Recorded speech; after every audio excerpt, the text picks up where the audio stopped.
The snow fell in thick, silent clumps against the windshield of my broken-down Honda, each flake a tiny mockery of the Christmas lights that twinkled from every house on this godforsaken street. Everyone else was inside, warm, loved, wanted. I sat in the driver's seat, my breath fogging the glass, my fingers numb despite being wrapped around my phone. The engine had died 20 minutes ago.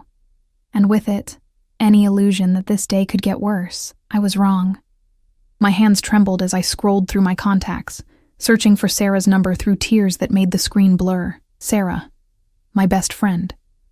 The only person who might still answer on Christmas Eve after what had just happened. After Marcus had thrown my suitcase onto the front lawn, after he'd told me to get out, after his mother had stood in the doorway with that satisfied smirk while her son informed me that our marriage was over. "You're not enough, Emma," he'd said, his voice cold as the snow now accumulating on my car. "You've never been enough. My mother was right about you from the beginning." The diamond ring I'd worn for 3 years felt like a noose around my finger. I'd ripped it off somewhere between his house and this random suburban street where my car had finally given up, just like everything else in my life. I found the contact labeled Sarah Emergency and typed with shaking fingers, "Please. I need help. Car broke down. Nowhere to go. I'm so cold." My thumb hovered over the send button. Pride whispered that I should figure this out myself, that I shouldn't burden anyone on Christmas Eve. But desperation was louder, screaming that I was alone in a dead car in a snowstorm with $17 in my checking account and no family within 300 miles. I pressed send. The message showed as delivered. I waited, watching the screen, willing those 3 little dots to appear that would mean Sarah was typing back. Nothing. The cold was seeping through my thin coat, the only one I'd grabbed in my rushed, humiliating exit. My teeth began to chatter. 5 minutes passed. 10. The phone's battery showed 12%. Then it rang. But it wasn't Sarah's name on the screen. It was just a number, one I didn't recognize. Local area code. Maybe she was calling from someone else's phone? I answered. "Sarah? You have the wrong number." The voice that came through was male, deep, with an edge that made something in my stomach tighten. Not threatening, exactly, but authoritative, the kind of voice that expected to be obeyed. "But you said you need help." My heart dropped. "I'm so sorry, I thought I was texting my friend, Where are you?" The question was direct, allowing no room for my apologies. I blinked at the snow-covered street sign barely visible through the storm. Maple Street? Near the corner of... I can't see. I'm sorry, Don't hang up. Something in his tone made my finger freeze over the end call button. "Is your car running?" "No, it died. I should really... What kind of car?" "A Honda." "But listen, this was a mistake. I'm sorry to bother. Color?" "What?" "The color of your car." Each word was measured, patient but firm. In the background, I heard other voices, muffled, and then what sounded like car doors closing. "Silver." "But you don't need to..." "Stay on the line. Someone's coming." My blood ran cold for an entirely different reason. "What? No, I can't. I don't know you. I'm not..." "You texted asking for help in a snowstorm on Christmas Eve. Either accept it or freeze." The bluntness should have scared me. Instead, something in the certainty of his words made me feel, for the first time in hours, like someone actually saw me, saw that I was in trouble, saw that I mattered enough to help. "I can't pay you," I whispered, hating how pathetic I sounded. "For a tow or whatever. I didn't ask for payment." A pause. "What's your name?" "Emma." Emma. The way he said it, slow and deliberate, made it sound like he was memorizing it. "I'm sending a car to your location. My driver will bring you somewhere warm. You can decide what happens next when you're not dying of hypothermia." "I don't understand why because you asked. Simple. Final." "The car is black. SUV. License plate ending in 447. Don't get in any other vehicle. Understood?" The specificity of the instruction should have terrified me. This was how horror movies started. Naive woman gets into stranger's car, never seen again. But Marcus's words were still echoing in my head. "You're not enough. You've never been enough." And the snow was falling harder now, the temperature in my car dropping by the minute, my phone down to 8% battery. What did I have left to lose? Okay, I heard myself say. 15 minutes. Keep this line open. And he stayed. He didn't speak much, but I could hear him there, the sound of his breathing, occasional murmured conversations with others in what sounded like Italian or maybe Greek, the hum of an engine. It was strangely comforting, that invisible tether to another human being while I sat alone in the dark. Why are you being kind to me? I asked into the silence, not expecting an answer. Everyone deserves help when they ask for it. A pause. Even on Christmas Eve. Especially on Christmas Eve. Are you religious? A low sound that might have been a laugh. Not particularly, but I understand what it means to be left out in the cold. Before I could process that, headlights swept through my rear window. A massive black Escalade, pristine despite the snow, pulled up behind my pathetic Honda. The license plate read 7447. They're here, I whispered. I know. Marco will help you. The driver's door of the SUV opened, and a mountain of a man stepped out. He had to be 6'5" at least, shoulders broad enough to block out the streetlight. He wore a black suit and long coat, completely inappropriate for the weather, yet somehow perfect on him. An earpiece glinted at his temple. He approached my window and knocked gently. I rolled it down. Miss Emma? His accent was thick, definitely Italian. I'm Marco. Mr. Valentino sent me. Valentino. So that was the name of my mysterious caller. Come. It is very cold. Marco opened my door with surprising gentleness for such a large man. Your things? Just this. I grabbed my purse and the small suitcase from the passenger seat. Everything I owned, apparently. Everything Marcus had deemed worthy of tossing onto his lawn. The man on the phone, Valentino, spoke again. Marco will take you to one of my properties. It's secure and warm. You'll be safe there. One of your properties? My voice went up. What are you, some kind of real estate mogul? Silence. Then, something like that. We'll talk more when you're warm. Marco knows where to take you. Wait, are you... But the line went dead. Marco was already loading my suitcase into the back of the Escalade, handling it like it weighed nothing. He opened the rear passenger door, and heat poured out. Real heat. Blessed and wonderful. The interior was all black leather and wood grain, with seats that looked like they cost more than my car. I hesitated at the threshold of this luxury vehicle, this choice, this insane leap into the unknown. Miss, Marco said gently, is safe. Mr. Valentino, he doesn't hurt women, only helps. The snow was in my hair now, melting against my scalp. My coat was soaked through, and something in Marco's eyes, a kindness that seemed out of place in that massive frame, made me believe him. I got in. The door closed with a heavy final thunk.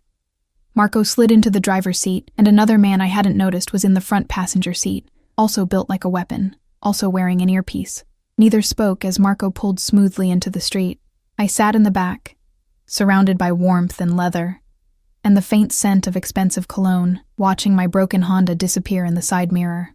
Somewhere in this city, Marcus was probably opening presents with his mother, celebrating my absence like a gift.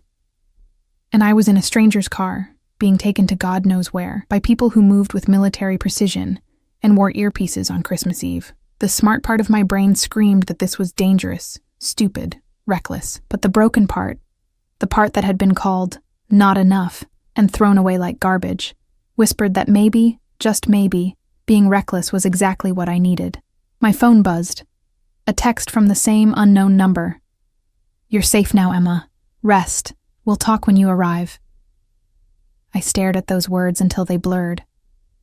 2 hours ago, I'd had a husband and a home. Now I had nothing except the kindness of a stranger whose full name I didn't even know. The Escalade glided through the snow-covered streets, and against every instinct, against all logic, I felt my eyes growing heavy. The heat, the exhaustion, the emotional devastation of the day, it all crashed over me at once. Just before I drifted off, I wondered what kind of man sent armed drivers in the middle of a snowstorm to rescue a woman who'd texted the wrong number, and what, exactly, I'd just gotten myself into. I woke to silk against my cheek. For a moment, disoriented and warm, I thought I was dreaming. The pillowcase was impossibly soft, the kind of luxury I'd only felt once when Marcus and I had splurged on an anniversary night at a 5-star hotel. But that had been 2 years ago, back when he'd still looked at me like I mattered. Then reality crashed back, the fight, the snow, the car, the stranger's voice on the phone. I sat up too quickly, and the room spun. Floor-to-ceiling windows revealed a city skyline I recognized. Downtown, but from an angle I'd never seen before. High up, very high up. The storm had passed, leaving everything blanketed in white, under a sky just beginning to lighten with dawn. Christmas morning. The bedroom was massive, decorated in shades of cream and gold. The bed I'd been sleeping in could have fit 4 people comfortably. Across the room, my suitcase sat on a bench, and next to it, someone had laid out clothes that definitely weren't mine. Soft-looking loungewear in my size, still with tags attached. My phone was on the nightstand, plugged into a charger, 47% battery, and a handwritten note on heavy cardstock. Emma, you were exhausted. Marco carried you up. There are clothes and toiletries in the bathroom. Take your time. Someone will bring breakfast when you're ready. The penthouse is secure. You're safe here. D. Valentino. D. Valentino. I turned the card over in my hands, studying the heavy black script. Expensive paper. Confident handwriting. The kind of note someone writes when they're accustomed to giving instructions and having them followed. I should have been terrified. I was in a stranger's penthouse, in clothes I didn't remember changing into. Though a quick check confirmed I was still in my own bra and underwear, under an oversized t-shirt that smelled like expensive laundry detergent. Someone had removed my boots and socks, tucked me in like a child. The bathroom was larger than my old bedroom. Marble everywhere, heated floors, a shower that could fit 6 people, and a bathtub positioned in front of another floor-to-ceiling window with a view of the city. On the counter, unopened toothbrush, luxury skincare products, a hairbrush, and even makeup in shades that would actually suit my complexion. Someone had paid attention to details. Someone had cared enough to make sure I had everything I might need. When was the last time anyone had done that? I showered, letting water hot enough to hurt pound against my shoulders, until the bathroom filled with steam, and I could finally breathe without the weight of yesterday crushing my chest. The body wash smelled like vanilla, and something else, bergamot maybe. Expensive. Everything here was expensive. The clothes fit perfectly. Black leggings, a cashmere sweater in deep emerald green. Even slippers, impossibly soft. I caught my reflection in the mirror and barely recognized myself. My eyes were still red from crying, my hair damp and wavy, but the clothes made me look like someone who belonged in a place like this. I didn't belong here.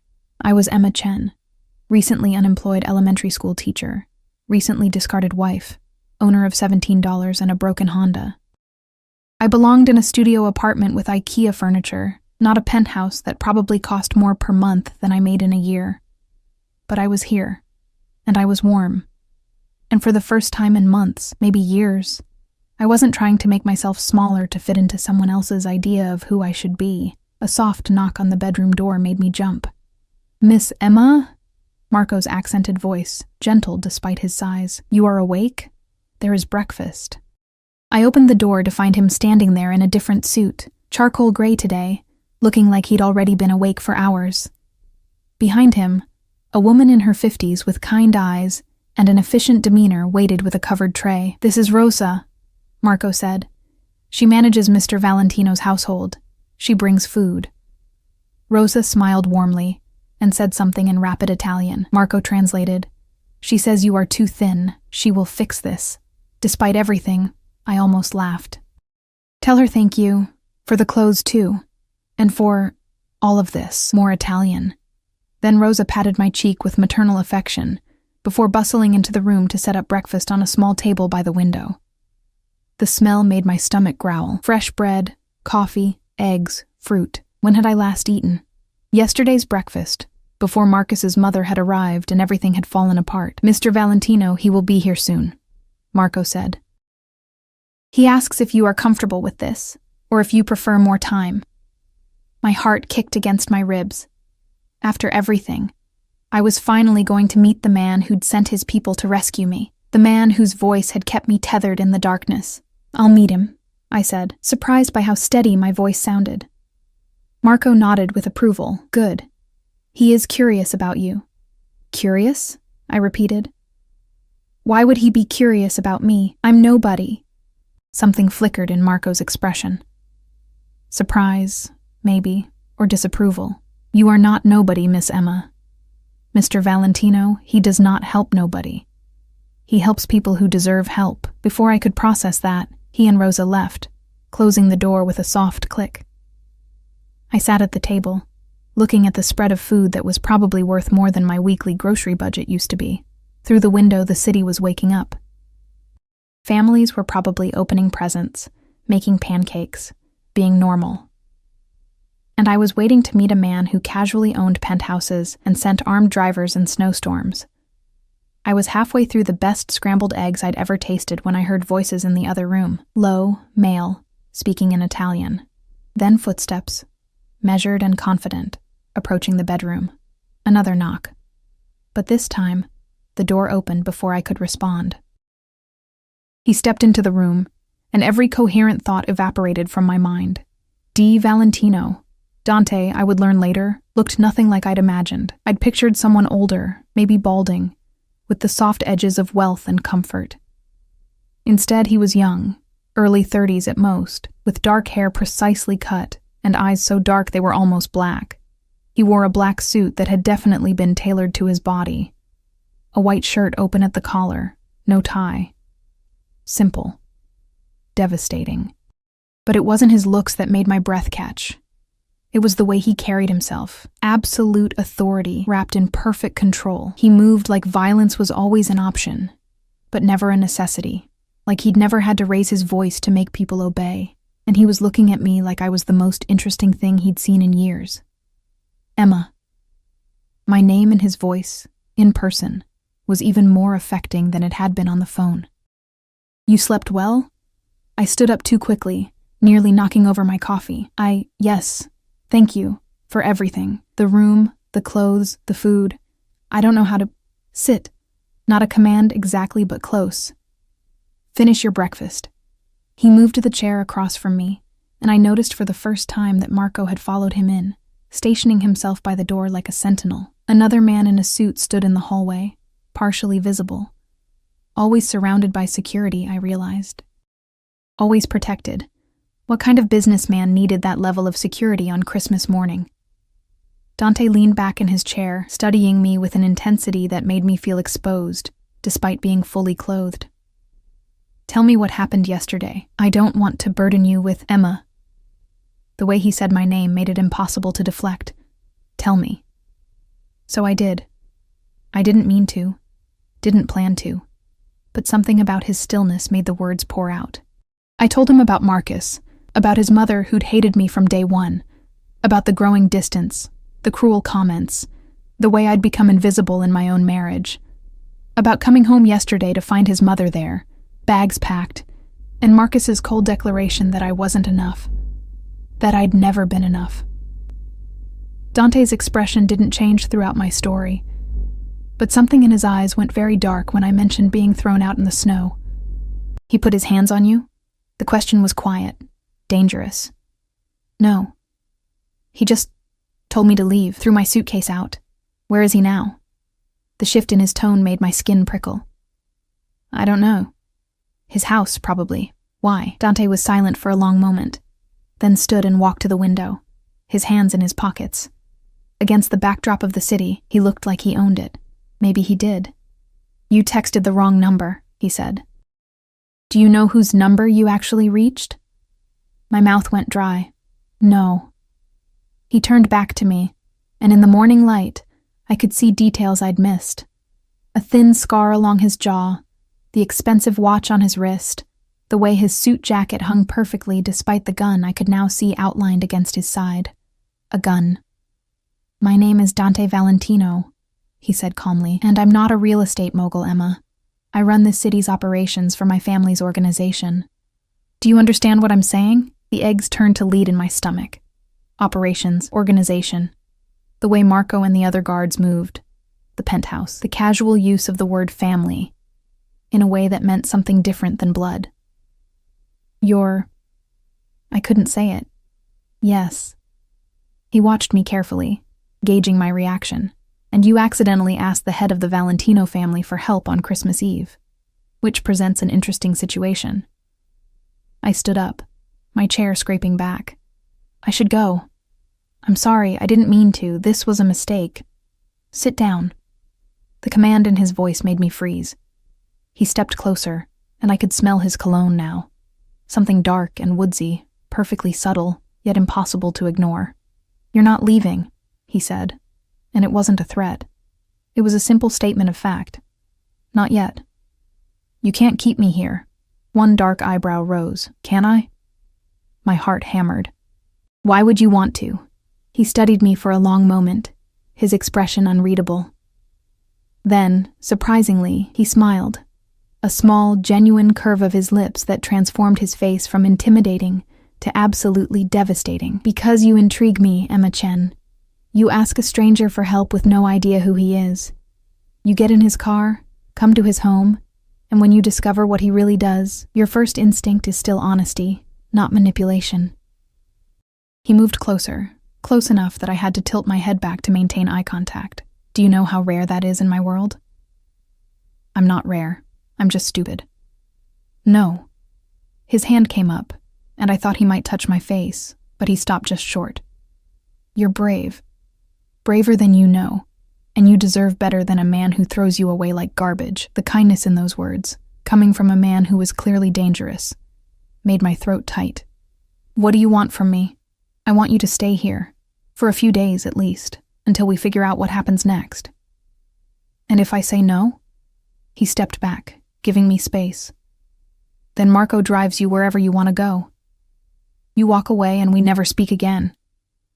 His eyes locked with mine. But something tells me you have nowhere to go, no one to run to, and I'm offering you safety, Emma, time to breathe, to decide what you want your life to look like without someone telling you you're not enough. He was right. I hated that he was right. Why do you care? I whispered. For a moment, something vulnerable flickered across his face. Because someone once helped me when I had nothing, and because... He stopped, seeming to reconsider his words. Let's just say I have my reasons. The silence stretched between us, heavy with unspoken things. Finally, I heard myself say, okay. A few days. Dante's smile was like the sun breaking through clouds. Good. Rosa will make sure you have everything you need. Rest, recover. We'll talk more later. He turned to leave, Marco already opening the door. Dante? He paused, looking back. What happens after a few days? His expression was unreadable again. All business. That depends on you, Emma, and what you're willing to risk. Then he was gone, leaving me alone with the breakfast, the view, and the terrifying realization that I'd just agreed to stay in the home of a Mafia boss. A Mafia boss who looked at me like I mattered, like I was enough. The next 3 days passed in a surreal haze of luxury and carefully maintained distance. Dante was gone most of the time. Business, Marco said vaguely when I asked. But even in his absence, I felt him everywhere. In the books on the shelves chosen with obvious care, ranging from classic literature to modern thrillers. In the playlist that came through the penthouse speakers, an eclectic mix that somehow matched my taste perfectly. In the way Rosa appeared with my favorite foods, before I realized I was hungry, as if someone had been paying very close attention to what I ate and didn't eat. On the second day, I found a new laptop on the desk in the study, already set up with my name. A note in Dante's handwriting, in case you want to look for jobs or anything else. I should have been disturbed by how much he'd learned about me in such a short time. Instead, I found myself spending hours researching him. Dante Valentino, 32. Took over the family operations at 25 when his father was killed in what the news articles delicately called a business dispute. Since then, he'd consolidated power, eliminated rivals, and turned the Valentino organization into something more sophisticated. Less street violence, more legitimate business ventures with carefully hidden illegal foundations. He was feared, respected, untouchable. And he'd saved me from freezing to death in my car because I'd sent a wrong number text. On the third night, I was curled up on the massive couch in the living room, wearing another set of expensive loungewear that had appeared in my closet. When I heard the penthouse door open, my heart jumped before I could stop it. Dante walked in, and I was struck again by how he commanded space without effort. He looked tired. There were shadows under his eyes I hadn't noticed before, but he smiled when he saw me. "You're still awake." I couldn't sleep. I set down the book I'd been pretending to read. "How was business?" "Tedious." He shrugged off his suit jacket, draping it over a chair, and loosened his tie. The casual domesticity of the gesture made something flutter in my chest. But resolved. "Have you eaten?" Rosa made sure I had enough food to feed an army. "She worries." He moved to the bar cart, poured 2 glasses of wine without asking if I wanted one. When he handed me a glass, his fingers brushed mine, and I felt the contact like electricity. "She thinks you're too sad. I'm fine." "You're a terrible liar, Emma." He sat on the other end of the couch, close but not touching, and studied me over the rim of his glass. "You've cried every night since you've been here. The walls aren't as thick as you think." Heat flooded my face. "I'm sorry. I didn't mean to." "Don't apologize." His voice was gentle. "You're allowed to grieve, even for something that didn't deserve you." I took a long sip of wine to avoid responding. It was excellent, of course. "Everything here was excellent. I've been thinking," Dante said after a moment, "about your situation." "What about it?" "Your ex-husband, Marcus Chen." The way he said the name, flat and cold, made me look up sharply. He's an investment banker at Merrill Lynch. Lives in a house his mother bought him. Drives a Porsche he can't actually afford. And he's been having an affair with his colleague Jennifer Matthews for the past 8 months. The wine glass nearly slipped from my hands. "How do you—" "I make it my business to know things, Emma. Especially about people who hurt those under my protection." He watched me carefully. "Did you know about the affair?" "I suspected, but I didn't want to believe it." The admission hurt, even now. "How long have you known?" "Since the morning after you arrived. I had someone look into him." He leaned forward, elbows on his knees. "The house is in his mother's name. The car is leased. His salary barely covers his lifestyle. He's drowning in debt from trying to maintain appearances. Why are you telling me this? Because you blamed yourself." His eyes locked with mine. I could see it in the way you talked about him. Like somehow his cruelty was your failure. "But Emma, he's a weak man playing at being successful. And when that facade started cracking, he needed someone to blame." "You were convenient." The words should have felt like vindication. Instead, they just made me feel hollow. "It doesn't matter now. He's gone. I'm here. And in a few days, I'll need to figure out what comes next. What if you didn't have to leave?" I blinked at him. "What?" Dante set down his wine glass and turned to face me fully. "Stay. Not as a guest. As something more permanent." My heart was suddenly beating too fast. "I don't understand. I have a proposition for you." He spoke carefully, like he'd rehearsed this. "My life requires certain appearances, social events, business dinners, situations where having a partner is advantageous. You need security, stability, time to rebuild your life. We could help each other. You want me to pretend to be your girlfriend?" The words came out sharper than I intended. "I want you to be safe, protected. And yes, occasionally appear at my side when necessary." He reached out slowly, giving me time to pull away, and took my hand. His thumb brushed across my knuckles, and I shivered. "In exchange, you live here. Anything you need, it's yours. No one touches you. No one hurts you. Ever again." It sounded like a fairy tale, a dark, dangerous fairy tale. "Why would you do this?" "Because I can. Because I want to." His grip tightened slightly. "Because from the moment I heard your voice on that phone, asking for help in the snow, something in me recognized something in you. And I don't ignore those instincts, Emma. They've kept me alive this long. This is insane. Yes. I barely know you. You'll learn." He smiled, that devastating smile that made him look younger, less dangerous. "And I'll learn you. Isn't that what people do? Normal people. Not—" I gestured vaguely at the penthouse. At him. At the impossible situation. "Not this." "You're right. Normal people let women freeze in snowstorms because it's not their problem. Normal people don't care about strangers. He stood, pulling me up with him, and suddenly we were very close. I'm not normal, Emma. I'm never going to be normal, but I keep my promises. And I'm promising you that if you stay, you'll never feel worthless again. I should have said no. Should have run. Should have recognized this for what it was. A powerful man collecting another possession, dressing up ownership in pretty words. But when he looked at me like that, like I was something precious he was afraid might disappear, I didn't see a mafia boss. I saw someone who understood loneliness, who knew what it meant to be surrounded by people and still feel utterly alone. I need time to think, I whispered.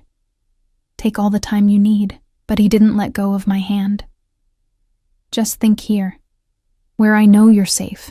The possessiveness in those words should have terrified me. Instead, it made me feel seen, wanted, protected in a way I'd never experienced. Okay, I heard myself say. I'll think about it. His smile was triumphant, and he lifted my hand to his lips, pressing a kiss to my knuckles that sent heat racing up my arm. Good. Now have you had dinner? Real dinner, not whatever Rosa forced on you earlier. Despite everything, I laughed. I'm not hungry. Liar. He kept hold of my hand as he led me toward the kitchen. You pick at your food like a bird. We're fixing that. What followed was the most surreal hour of my life. Dante Valentino, head of a crime family, made me pasta carbonara in his gourmet kitchen while telling me stories about Rosa's attempts to teach him to cook when he was younger. He was funny, self-deprecating about his culinary failures, and intensely focused on making sure I ate every bite. You're staring, he said, without looking up from the pan. I'm trying to reconcile the man who makes pasta with the man who... I stopped. Who kills people? He said it so casually, like discussing the weather. I won't lie to you, Emma. I've done terrible things. I'll probably do more terrible things. But never to you. Never to anyone under my protection. How can you separate it like that? He plated the pasta with surprising skill, then brought both dishes to the small table in the kitchen nook. Because in my world, there are lines, rules, and the most important rule is this: you protect what's yours, no matter the cost. And I'm yours now? The question came out more breathless than I intended. His eyes met mine, dark and intense. You will be, if you let me. We ate in charged silence, the tension between us thick enough to taste. Every time our hands brushed, reaching for wine or bread, I felt it like a shock. Every time he looked at me, I forgot how to breathe. This was dangerous. He was dangerous. Not because he might hurt me, some instinct deep in my bones said he wouldn't, but because I was starting to want this. Want him, want the safety and the attention, and the way he looked at me like I was the only person in the world who mattered. After dinner, he walked me back to my room, his hand resting possessively on the small of my back. Dante? I turned to face him at the door. Yes? Why me? Really, you could have anyone. He studied my face for a long moment, then reached up to tuck a strand of hair behind my ear. The gesture was achingly gentle. Because everyone else wants something from me. Power, money, protection. You just wanted help. You didn't know who I was, and you still said thank you.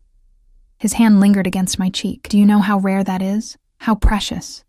I leaned into his touch before I could stop myself. I'm not special. Let me be the judge of that. He stepped closer, and I could feel the heat of him, smell his cologne, see the flecks of gold in his dark eyes. Sleep well, Emma, and think about my offer. Think about staying. Then he was gone, leaving me trembling in the doorway. I dreamed that night of dark eyes and gentle hands, of safety wrapped in danger, of a man who looked at me like I hung the moon and would burn down the world to keep me safe. When I woke the next morning, there was another note on my nightstand. Had to leave early. Business in Philadelphia. Back tonight. Don't leave. Please. The please undid me. A man who commanded armies saying please to me. Like my choice mattered. Like I mattered. I spent the day exploring the penthouse more thoroughly, finding pieces of Dante in every room. Photos of him as a child with a beautiful woman who had to be his mother. Both of them laughing, before whatever darkness had taken her. Books with passages underlined in his precise handwriting, a guitar in the study, well worn and obviously played. In his bedroom, which I definitely shouldn't have been in, I found more. The bed was massive, covered in dark gray linens. His closet was full of expensive suits, all perfectly organized. But on his dresser was a photo I recognized. My driver's license picture, printed out. He'd been looking at my face, studying me. The possessiveness of it should have scared me. Instead, I picked up the photo, tracing my own features, wondering what he saw when he looked at it. "Miss Emma?" I jumped, spinning to find Marco in the doorway. He didn't look surprised to find me in Dante's room, which was somehow worse. "I'm sorry. I was just... is okay." He smiled slightly. "Mr. Valentino, he would not mind. He wants you comfortable everywhere. Marco, can I ask you something?" "Of course. Why is he doing this? Really?" Marco was quiet for a moment, then stepped into the room. "You know his mother died when he was young." I nodded. "She was killed. In crossfire, they say, but we know better. She was targeted to hurt his father." Marco's expression was somber. "Dante, he was 12. He found her, and he made a promise that day. Any woman under his protection. No one touches. No one hurts. This is sacred to him." My throat tightened. "I'm not under his protection. You are. The moment you asked him for help, you became his responsibility. And when Dante Valentino takes responsibility..." Marco shook his head. "He does not let go, ever." The words should have sounded like a warning. They sounded like a promise. That night, I heard the penthouse door open close to midnight. I was still awake, had been for hours, thinking about everything Marco had said. About Dante's offer. About the fact that I hadn't felt this alive. This scene, in years. Footsteps approached my door. A soft knock. "Emma? You awake?" I opened the door to find Dante still in his suit, looking exhausted but relieved to see me. "I wasn't sure you'd still be here," he admitted. "Where else would I go?" His smile was brilliant. "Come with me. I want to show you something." I had no idea the penthouse had rooftop access, but of course it did. Everything about Dante's world was full of hidden spaces, secret luxuries, things that existed beyond the reach of ordinary people like me. The cold hit immediately. December in the city was unforgiving, but Dante was already draping his suit jacket over my shoulders before I could shiver. It smelled like him, warm and expensive and safe. "Look," he said, guiding me to the edge where a glass barrier protected us from the drop. The city sprawled below us, a carpet of light stretching to the horizon. From up here, you couldn't see the grime or the struggle. Just beauty. Just possibility. "When I was 17, Dante said quietly, "I stood on a rooftop like this and decided who I was going to be. My father wanted me to take over the family business, but I wanted out. I wanted normal." He laughed, but there was no humor in it. "I was naive. Thought I could just walk away, go to college, become someone else." What happened? Reality. My father was killed 3 days before my 18th birthday, and suddenly, normal wasn't an option anymore. It was let or watch everything he'd built burn. He turned to look at me, his face half in shadow, so I led. And I was good at it. Too good. And now here I am, 20 years later, standing on another rooftop, realizing I haven't made a single choice for myself in all that time. Why are you telling me this? Because you're the first choice I've made that's just mine. Not for the family, not for business, not for strategy. He moved closer, his hands coming to rest on the barrier on either side of me, caging me in without touching me. Just because I want you here. My breath caught. "Dante, I know this is fast. I know it's insane. But Emma, I haven't felt anything real in so long, and then you called me in a snowstorm and asked for help like you believed someone might actually care." His voice dropped lower, more intimate. "And I realized I do care. More than I should. More than is smart. You barely know me. I know you're kind, even when the world hasn't been kind to you. I know you say thank you to people others don't even see. I know you read mystery novels and drink your coffee with too much cream, and you cry quietly because you don't want to burden anyone with your pain. His hand came up to cup my face, thumb brushing my cheekbone. I know enough. This is crazy. Yes. You're dangerous. Yes.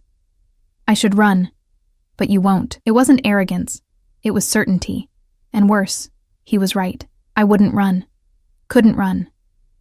Because standing there with his jacket around my shoulders and his hands framing my face and the city spread out below us like a promise, I felt something I hadn't felt in years. I felt alive. What do you want from me? I whispered. Everything. His forehead touched mine, and I could feel his breath against my lips. Your mornings, your laughter, your tears, your trust. I want you to stay, Emma. Not as a guest, not as some arrangement. I want you to stay because you want to be here. With me. I'm not brave enough for this. You're the bravest person I know. You survived being told you weren't enough and you're still standing. Still fighting. His lips brushed my temple, achingly gentle. Let me fight for you now. Let me show you what it's like when someone chooses you every single day. I should have said no. Should have recognized this for the beautiful trap it was. A powerful man who was used to getting what he wanted, wrapping his desire in poetry and promises. But when I looked up into his eyes, I didn't see manipulation. I saw the same desperate loneliness I felt. The same hunger for something real in a world full of pretense. Okay, I breathed. I'll stay. The smile that broke across his face was like sunrise. Yeah? Yeah.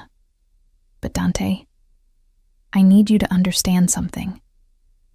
I put my hand on his chest, feeling his heartbeat strong and steady under my palm. I'm not good at this. I don't know how to be with someone like you. I'll probably mess up, say the wrong thing, not fit into your world. My world can adjust. He covered my hand with his. And you don't have to be good at anything except being yourself. That's all I want. What about the appearances, the business dinners and social events? We'll figure it out together. Marco can teach you what you need to know. Rosa will help with clothes and etiquette, but Emma... He tilted my face up to his. None of that matters as much as this. As you sang yes, then he kissed me. It was gentle at first, testing, giving me room to pull away. But when I didn't, when I rose on my toes and pressed closer, he made a sound low in his throat and deepened the kiss. His hand slid into my hair, angling my head, and I forgot about the cold, forgot about everything except the heat of him and the way he kissed me like I was oxygen and he was drowning. When we finally broke apart, both breathing hard, he rested his forehead against mine again. Stay with me tonight, he said.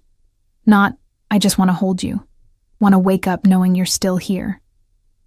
It was too fast, too intense, too everything. I nodded anyway. His bedroom was as impressive as the rest of the penthouse, but I barely noticed the details. I was too focused on the way he watched me as I sat on his bed, the way he removed his tie and cufflinks with practiced efficiency, the way he moved like a predator even in this intimate space. I should change, I said nervously.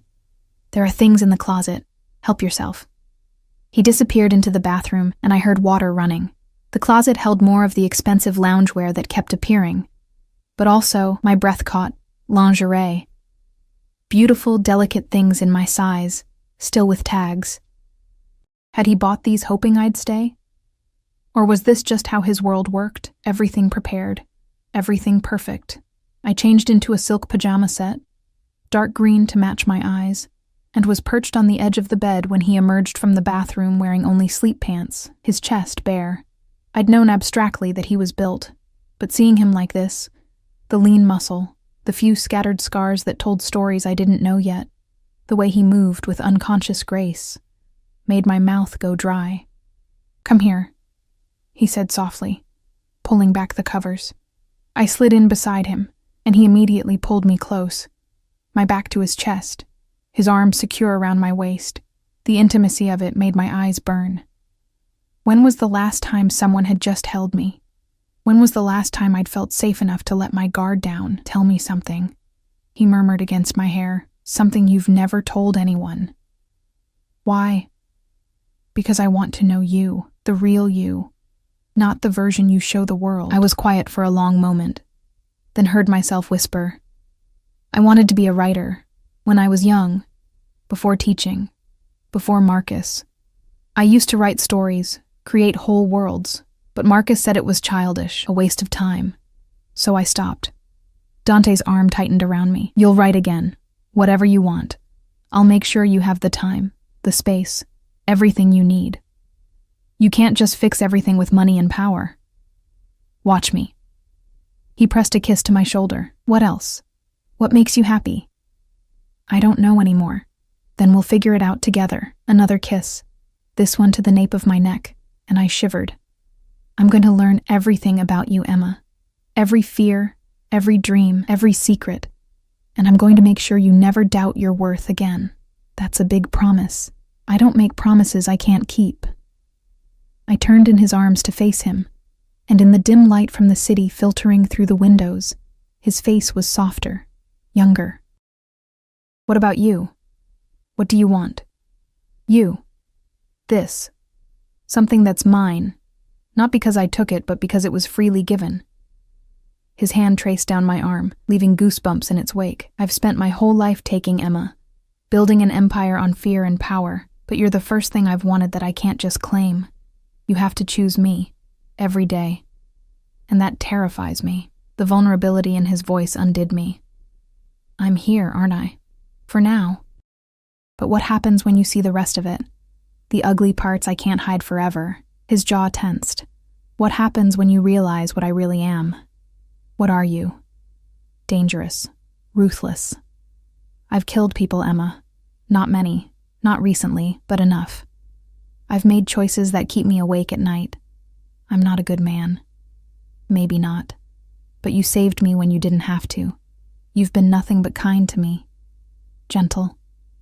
I touched his face, tracing that scar along his jaw. Maybe good and bad isn't as simple as we think. He caught my hand, pressed a kiss to my palm. You're going to undo me. Is that bad? I don't know yet. But he was smiling, and he pulled me closer, tucking my head under his chin. Sleep, Emma. We have time to figure this out. I drifted off, wrapped in his arms, feeling safer than I had in years, not knowing that safety was about to shatter. I woke to chaos, shouting, breaking glass. Dante's body suddenly gone from beside me, replaced by cold sheets. My eyes snapped open to find the bedroom door open, light flooding in from the hallway, and voices raised in rapid Italian. Then Dante appeared in the doorway, and the sight of him made my blood run cold. He'd pulled on jeans and a t-shirt, but what terrified me was the gun in his hand and the expression on his face, cold, lethal. Nothing like the gentle man who'd held me last night. Stay here, he commanded. Lock the door behind me. Don't open it for anyone except Marco. What's happening? Someone tried to breach the building. They're contained, but... He stopped, his expression shifting to something I couldn't read. Emma, I need you to trust me right now. Whatever you hear, whatever happens, stay in this room. Understood? I nodded, mute with fear. He crossed to me in 2 strides, cupped my face, kissed me hard. I will keep you safe, I promise. Then he was gone, the door closing with a heavy click. I locked it with shaking hands. The sounds from beyond the door were muffled but terrifying. More shouting. A single gunshot that made me flinch and cover my mouth to keep from screaming. Then silence, heavy and wrong. Minutes crawled by like hours. Finally, a knock. Emma, it's Marco. You can open the door. I recognized his voice and fumbled with the lock. Marco stood there with another guard, both looking grim but unharmed. Behind them, I could see people moving in the living room, cleaning something off the floor. Was that blood? Where's Dante? He's handling the situation. He wants you to stay here, but Marco hesitated. There's something you should know. The men who tried to break in, they were asking for you by name. My stomach dropped. What? We're still finding out. But Mr. Valentino is questioning one of them now. Marco's expression was apologetic. It's not something you should see, but I was already moving past him, down the hallway, following the sound of voices to a door I'd never noticed before. It was slightly ajar, and through it, I could hear Dante speaking in a tone I'd never heard from him. Flat, emotionless, terrifying in its calm. I'll ask one more time. Who sent you? I pushed the door open. The room was some kind of office, but the furniture had been shoved aside. In the center, a man knelt on the floor, his face bloody, his hands zip-tied behind his back. Dante stood over him, gun held loosely at his side, looking at the man like he was nothing, like he was already dead. Then he saw me, and his expression transformed. First shock, then fury, then something that looked almost like shame. "Emma, get out of here." He said they were asking for me. My voice was surprisingly steady. "Why?" The man on the floor laughed, a wet, pained sound. "You really don't know, do you, sweetheart? Your husband, ex-husband, he owes a lot of people a lot of money. Gambling debts, bad investments, and when he couldn't pay, he offered something else as collateral." The room tilted. "What?" "You." The man spit blood onto the floor. "Said his pretty little wife would be worth something to the right buyer. We were just coming to collect." The world narrowed to a pinpoint. Marcus had sold me. Actually sold me like property to pay his debts. Dante moved so fast I barely saw it. His fist connected with the man's face, and the crack echoed through the room. "You came into my home, tried to take what's mine. You understand what that means, Dante?" My voice sounded distant to my own ears. "Did you know? About Marcus?" He turned to me, and I saw the truth in his eyes before he spoke. "I found out 3 hours ago. I was handling it. Handling it how? However necessary. No apology, no softening. This was the real Dante Valentino, the one who ran a criminal empire, the one who made people disappear, and I should have been horrified, should have run, should have seen this for what it was, a world of violence I didn't belong in. Instead, I looked at the man on the floor who'd come to abduct me, who worked for people who thought they could buy and sell human beings, and I felt something cold settle in my chest. "What are you going to do with him?" I asked. Dante studied me carefully. "That depends on you. On me. You wanted to know what I really am. This is it, Emma. This is the choice. You can walk away right now. I'll make sure you're protected, set up somewhere safe, give you enough money to start over. Or you can stay, knowing this is part of my world, knowing I'll always choose your safety over mercy." The man on the floor had gone quiet, watching this exchange with dawning understanding. I thought about Marcus, throwing me out in the snow, selling me to pay his debts. I thought about 3 years of being told I wasn't enough, of shrinking myself to fit his vision. I thought about waking up in Dante's arms, feeling safe for the first time in forever. "I'm staying," I said. Dante's eyes flashed with something dark and possessive. "You're sure?" "I'm sure." He nodded once, then turned to Marco. "Take her back to the bedroom. I'll be there soon." "No." I stepped forward. "I said I'm staying. That means all of it. I'm not some fragile thing you need to protect from reality." For a long moment, Dante just looked at me. Then, incredibly, he smiled. Proud and fierce and utterly devastating. "Okay, then stand over there and don't interfere." What followed was brutal and efficient. Dante extracted information about Marcus's debts, about who else might come looking, about every detail of the operation. He didn't torture exactly, just made it very clear what would happen if the man didn't cooperate, and he cooperated. When it was done, Dante made a phone call in Italian, and 2 men I'd never seen before arrived to take the prisoner away. I didn't ask where they were taking him.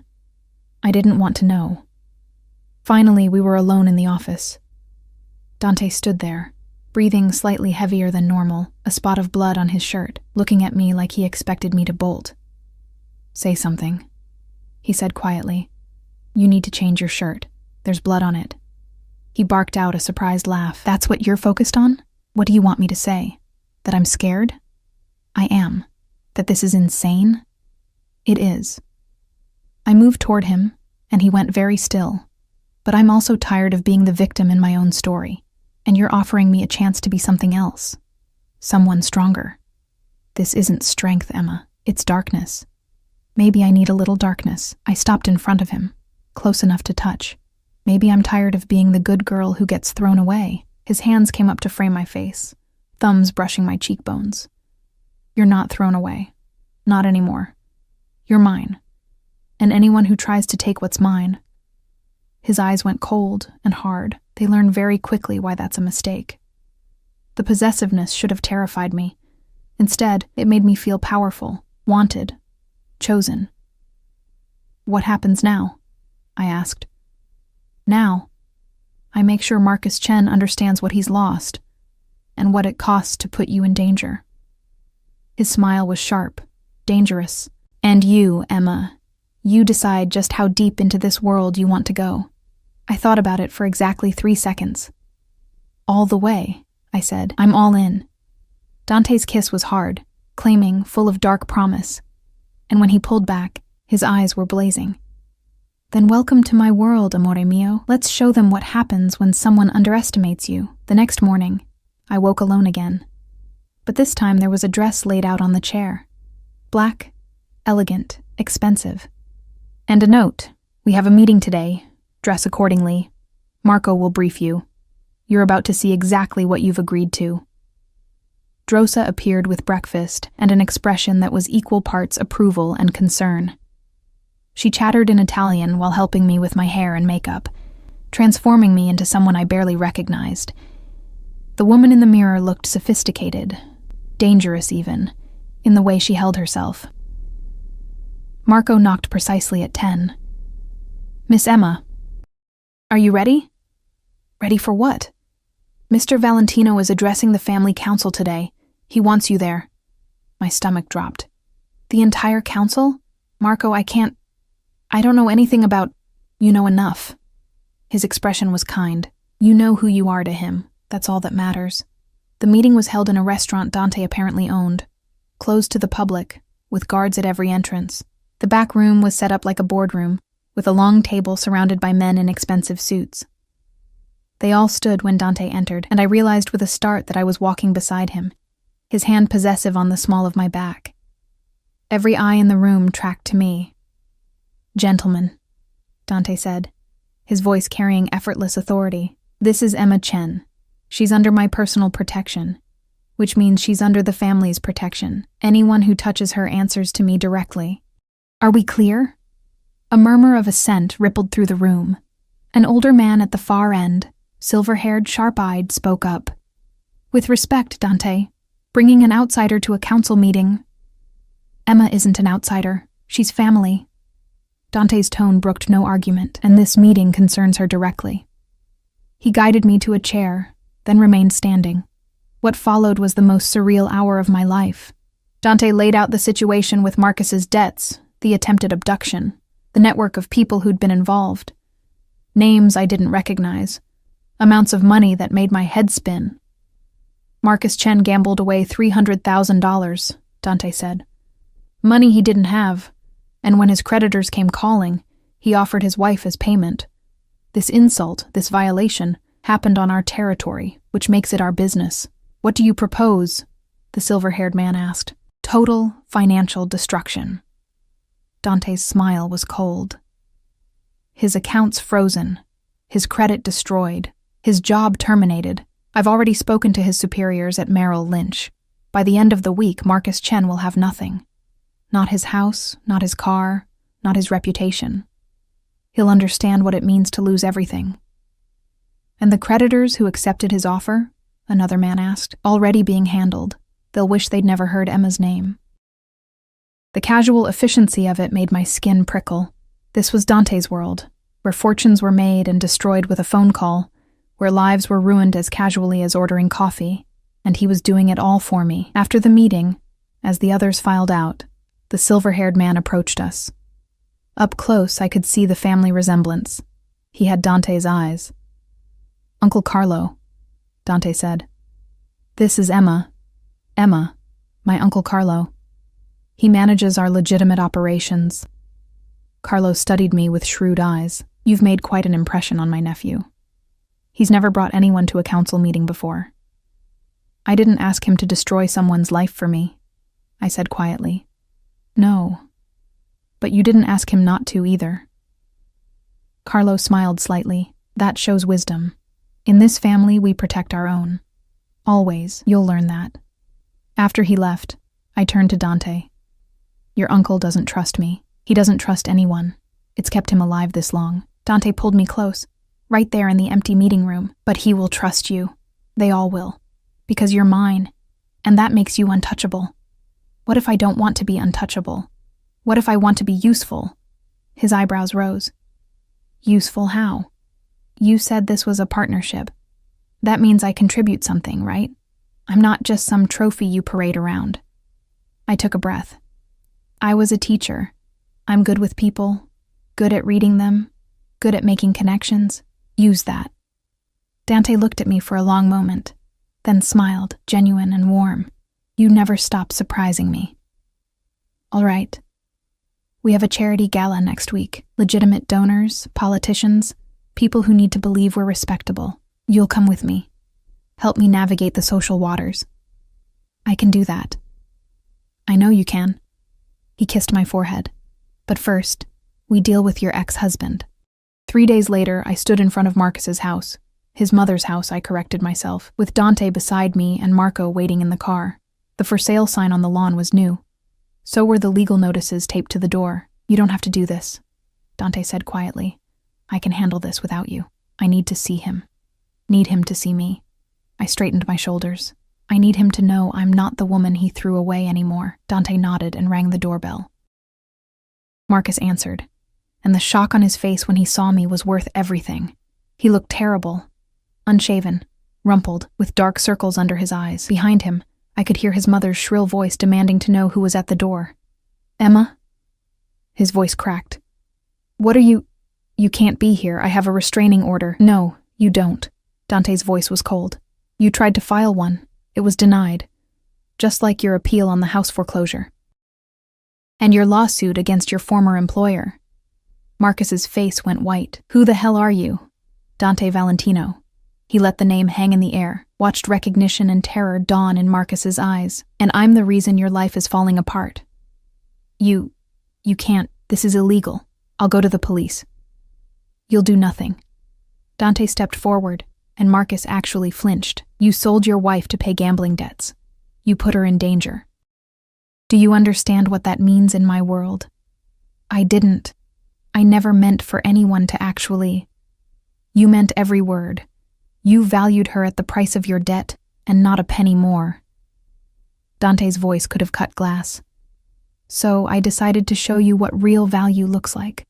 Emma is worth more than you'll earn in your entire pathetic life. More than your mother's house, your car, your reputation. She's priceless. And you threw her away. I stepped forward, and Marcus's eyes locked on me. Emma, please. Tell him this is crazy. We can work this out. I made a mistake. You told me I wasn't enough, I said quietly. For 3 years, you made me feel small and worthless and invisible. You let your mother treat me like garbage, and then you literally sold me to criminals. I shook my head. There's nothing to work out, Marcus. You made your choice. I'm sorry. I'll make it right, I swear. You can't make this right, but you can learn from it. I looked at the house, at the life I'd once desperately wanted to be part of. It looked small now, shabby. Goodbye, Marcus. I turned and walked back to the car, Dante's hand finding mine. Behind us, I heard Marcus start to shout, then his mother's voice joining in, but it all faded to background noise. In the car, Marco was smiling. You did good, Miss Emma. I searched for the word. Free. Dante pulled me close. You are free. Free to be whoever you want to be. The charity gala was everything I expected and nothing I feared. I wore a gown Dante had bought me, deep emerald silk that made my skin glow. And I worked the room like I'd been born to it. I made senators laugh, charmed donors, and remembered everyone's names. And through it all, Dante watched me with pride and possessiveness that made my skin heat. You're a natural, he murmured during a slow dance. They love you. They love the idea of taming the dangerous Valentino with a sweet schoolteacher. I smiled up at him. Let them think that. We know better. His hand tightened on my waist. Do we? I'm not taming you, Dante. I'm choosing you. Every dangerous, complicated, beautiful part of you. I leaned closer. And you're choosing me, the woman who's learning she's stronger than she ever knew. Ti amo. He whispered against my hair. I love you, Emma. I didn't plan this. Didn't expect this. But you've become essential to me, my heart stuttered. I love you too. Even though this is insane and too fast and probably a terrible idea. The best terrible idea I've ever had. He kissed me there on the dance floor. In front of senators and socialites and everyone who needed to see that Emma Chen belonged to Dante Valentino and he belonged to her. 6 months later, I stood in the same penthouse, but it felt different now. It was ours, filled with my books alongside his. My terrible attempts at cooking in the kitchen, photos of us scattered throughout. I'd started writing again, and my laptop sat open on the desk with the beginning of a novel that Dante read every night, offering feedback that was surprisingly insightful. I'd also started working with Carlo, helping manage the charitable foundations that laundered, legitimized, Carlo insisted, the family's money. I was good at it. Good at reading people, at making connections, at seeing opportunities others missed. Rosa had become like a mother to me. Marco was my constant shadow and unexpected friend. The family had accepted me not because I was Dante's woman, but because I'd proven I could hold my own in their world. And Dante loved me with an intensity that still took my breath away. Protective to the point of obsession, possessive in ways that should have bothered me but instead made me feel cherished. He knew every inch of my body, every corner of my heart, every dream I'd ever had. Thinking hard? His voice came from the doorway. I turned to find him watching me, still in his suit from whatever meeting he'd been in. Thinking about Christmas Eve, a year ago. When you texted the wrong number, he crossed to me, pulling me into his arms. Best wrong number in history. I was so scared, so lost. And now? I looked up at him. This dangerous, complicated man who'd saved me, and claimed me and loved me. Now I'm home. His kiss was deep and thorough, full of promise. When he pulled back, there was something in his eyes I'd learned to recognize. Mischief mixed with intensity. I have something for you. He pulled a small box from his pocket. My breath caught. Dante, it's not what you think. Well, not exactly. He opened it to reveal a key. This is the key to a bookstore downtown. Small place. Lots of potential. I bought it. For you. What? Why would you? Because you mentioned once that you'd always wanted to own a bookstore. Somewhere quiet and full of stories. Somewhere that was just yours. He pressed the key into my hand. It's yours now. Do whatever you want with it. Run it, renovate it, burn it down and start over. Your choice. Tears blurred my vision. You remembered that? I remember everything you tell me. His thumb brushed away my tears. You've given me so much, Emma. You've made my life mean something beyond power and territory. Let me give you dreams back. I kissed him with everything I had, pouring a year's worth of love and gratitude and joy into it. When we finally broke apart, I was laughing and crying at once. There's one more thing, he said. Open the box fully. Beneath the key, nestled in velvet, was a ring. Not flashy or ostentatious, but perfect. An emerald surrounded by diamonds, elegant and timeless. I know we've done everything backward, Dante said. Lived together before dating, said I love you before I knew your middle name. But I want to do this right. Emma Chen, will you marry me? Will you be my wife, my partner, my home? The word yes was on my lips before he finished asking. Yes, 1,000 times yes. He slid the ring onto my finger, perfect fit, of course, and kissed me until the city lights blurred outside the windows and nothing existed except us. Later, wrapped in his arms in our bed, I thought about the woman I'd been a year ago. Broken down in a snowstorm, texting a stranger for help, believing she wasn't enough. That woman was gone. In her place was someone stronger, braver, loved beyond measure. What are you thinking? Dante murmured sleepily. That wrong numbers sometimes lead to exactly where you're supposed to be. His arms tightened around me. Always, amore mio, always. And as I drifted off to sleep, safe and warm and chosen, I knew that some mistakes were actually the best decisions you never meant to make. Christmas morning would come tomorrow, but I already had everything I needed. I had love. I had purpose. I had a man who looked at me like I hung the moon and would burn down the world to keep me safe. And most importantly, I had myself back. Stronger, fiercer, and finally enough. Just as I was. Just as I'd always been.